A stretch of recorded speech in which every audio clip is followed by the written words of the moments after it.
It was an ordinary evening for the bikers, a group known for their rough look but loyal hearts, when a small, bruised boy walked up to them. His clothes were torn, his eyes hollow with hunger, yet his words silenced the entire table. "Please arrest me," he said softly, "I'm a criminal." At first, they thought he was joking, but the trembling in his voice told another story. He pulled out a half-melted candy bar from his pocket, explaining that he had stolen it. When asked why he wanted to be arrested, his answer broke everyone's heart: because in jail, they feed you 3 times a day.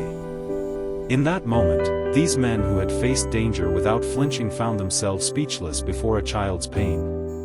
The sound of roaring engines faded into silence as they realized this wasn't about a stolen candy bar, it was about survival.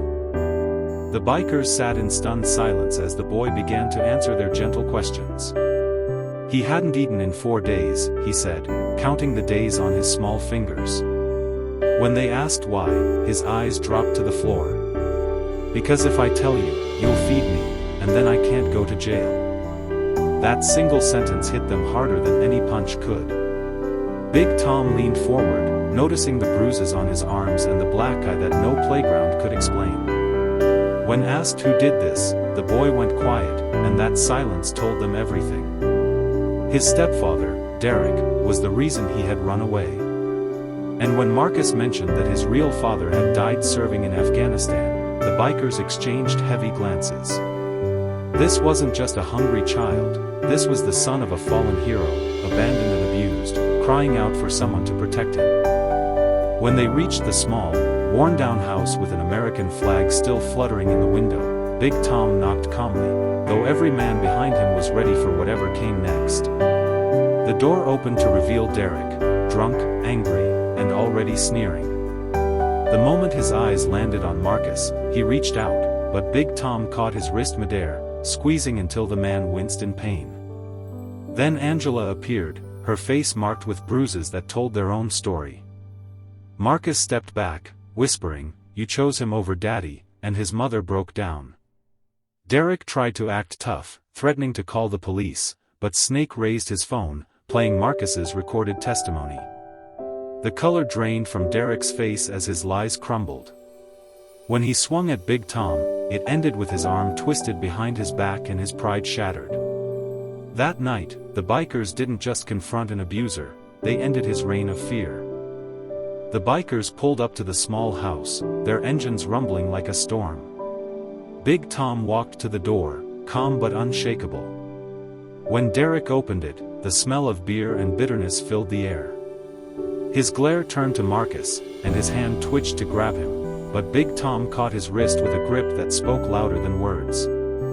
Then Angela appeared, eyes swollen, her arms marked with bruises she tried to hide. The truth no longer needed to be spoken, it was written all over her face. When Derek tried to threaten them, Snake showed him a recording of Marcus telling everything: the beatings, the fear, the nights spent hiding. Derek's confidence cracked, and in a moment of rage, he swung at Big Tom. But Big Tom didn't flinch. He pinned him to the wall with the quiet strength of justice itself. That night, a frightened home finally found its protectors. Just when it seemed things couldn't get more intense, a firm voice came from behind them. It was Sergeant Lisa Martinez, dressed in uniform, her presence commanding and calm. She had served alongside Marcus's late father and had been searching for his family ever since his death.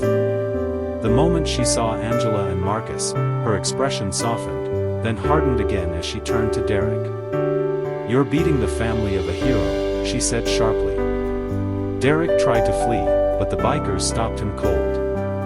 Moments later, a lawyer from the Veterans Legal Foundation arrived with legal documents, a restraining order and proof that the house legally belonged to Angela. Derek's lies unraveled completely. He hadn't married for love, he'd married for money. And now, stripped of control, he was forced to leave with nothing. For the first time in years, Angela and Marcus were free to breathe again. In the days that followed, life began to change for Marcus and his mother. With help from Lisa and the Veterans Foundation, they moved into a safe, fully furnished apartment, a place that finally felt like home. The bikers made sure they had everything they needed, from groceries to protection, but more than that, they gave them something no one else had: family. Marcus started spending Sundays at the clubhouse, washing bikes, learning about engines, and laughing with men who treated him like a little brother. His mother found support among other military widows and slowly began to heal. 6 months later, at the Veterans Day parade, Big Tom handed Marcus his father's dog tags, a symbol of courage and legacy. Marcus placed them around his neck, smiling proudly. When asked if Derek would ever return, Razor simply said, "Never." That day, Marcus finally knew what safety and love felt like.